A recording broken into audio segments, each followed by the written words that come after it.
گاهی کارهایی انجام میدیم که به نظر میاد همون روز یا حتی همون سال به درد ما نمیخورن.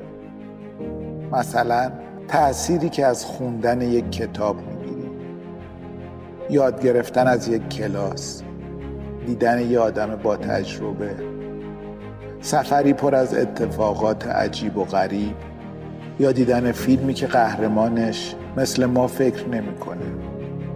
این چیزا رشدشون کنده، ولی هر ذره‌اش جایی توی وجودمون میمونه و کم کم جوونه میزنه.